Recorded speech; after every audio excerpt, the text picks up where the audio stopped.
Hello friends, welcome to my channel. আমি শম্পা।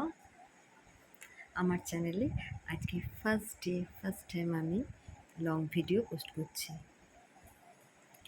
আমার video দেখো, ভালো লাগলে লাইক করো, কমেন্টস করো, আর আমার চ্যানেলটাকে সাবস্ক্রাইব করে নিও।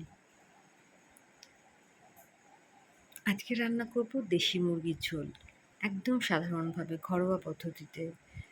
সেই রেসিপিটাই তোমাদের সঙ্গে শেয়ার করছি। মাংস নাকি বেশি ধুলে তার স্বাদ চলে যায়, আর মাছ যত ধোবো তার স্বাদ তত বাড়বে। হতে পারে, কিন্তু আমি তবু মাংস কম ধুতে পারি না। মাংসও আমি অনেক ভালো করেই ধুয়ে নিই। দেশি মুরগিটা একটু ব্রয়লার মুরগির থেকে শক্ত হয়, হাড়গুলো বিশেষ করে। হাড়গুলো আমি আবার একটু হাড় খেতে ভালোবাসি, চিবিয়ে না খেতে পারলে। এই যে মাংসগুলো ধুয়ে নিয়েছি ভালো করে, ওতে নুন আর হলুদ মাখিয়ে আমি প্রেশারে একটা সিটি দিয়ে নেব। একটাই সিটি দেবো।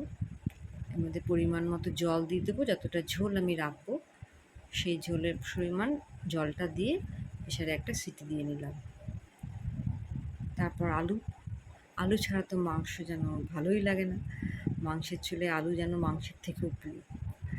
যাই হোক, আলুগুলো একটু জলে ফুটিয়ে সেই জলটা ফেলে তারপর লাল লাল করে একটু ভেজে তুলে নেব।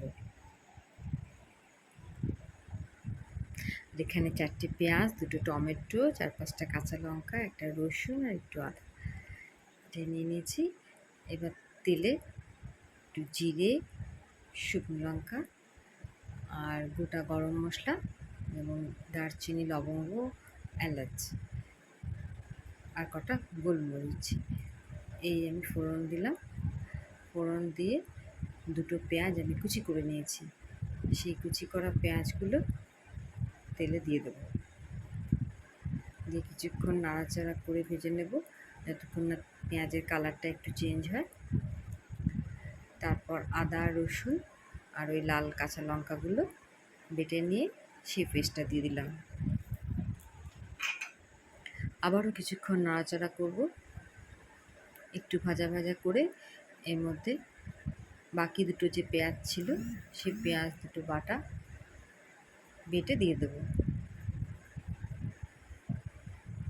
আবার কিছুক্ষণ নাড়াচাড়া করে ভেজে নেব পেঁয়াজটা। এর মধ্যে কিছুটা নুন আর কিছুটা হলুদ দেব, কেন কি ওই সেদ্ধ করার সময় ওর মধ্যে আমি নুন আর হলুদ পরিমাণ মতো দিয়ে দিয়েছি। এখানে এই মশলাটার মধ্যে যেটুকু পরিমাণ লাগবে আমি সেটুকুই দিলাম।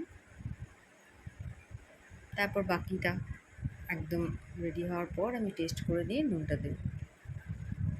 আর এখানে টমেটো 2টো পেস্ট করে নিয়েছি, তার সাথে একটা কাশ্মীরি মির্চ গোটা সেটাও পেস্ট করে নিয়েছি, আর ধনে আর জিরে একসাথে মিশিয়ে সেটাও দিয়ে দিলাম। এরপর একটু ভালো করে মশলাটা কষিয়ে নেব, পুরো কষাবো না, কিছুটা কষাবো। একটু গুড় দিলাম, মিষ্টি চিনির বদলে আর কি, অল্প পরিমাণ গুড় দিয়েছি। এইবার ওই সেদ্ধ করা মাংসগুলো জল থেকে ছেঁকে তুলে এই মশলার সাথে আমি মিশিয়ে ঢাকা দিয়ে দিয়ে ভালো করে কষাবো বেশ কিছুক্ষণ ধরে। দেখো অনেকটাই কষে গেছে। এর মধ্যে এবার ভাজা আলুগুলো দিয়ে সেগুলোকে দিয়েও মিশিয়ে ভালো করে নাড়া চেড়ে আরও কিছুক্ষণ কষিয়ে নেব। এই কষাতে কষাতে মশলাটা নিচে অনেক সময় লেগে যায়, তার জন্য আমি একটু জল ইউজ করি। তো সেই জলটা কিন্তু এই সেদ্ধ করা মাংসের যে জলটা সেটাই আমি দেব।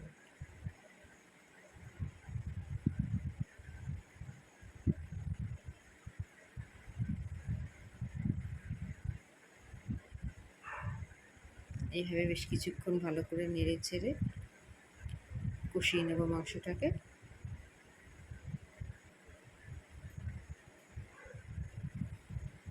খুব সুন্দর গন্ধ বেরিয়েছে।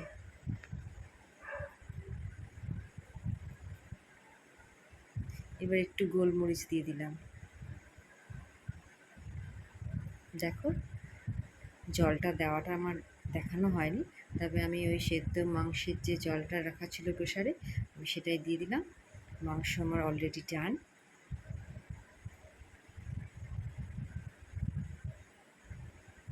সবাই ভালো থাকবে। আমার ভিডিও ভালো লাগলে অবশ্যই লাইক করে দিও প্লিজ। টাটা।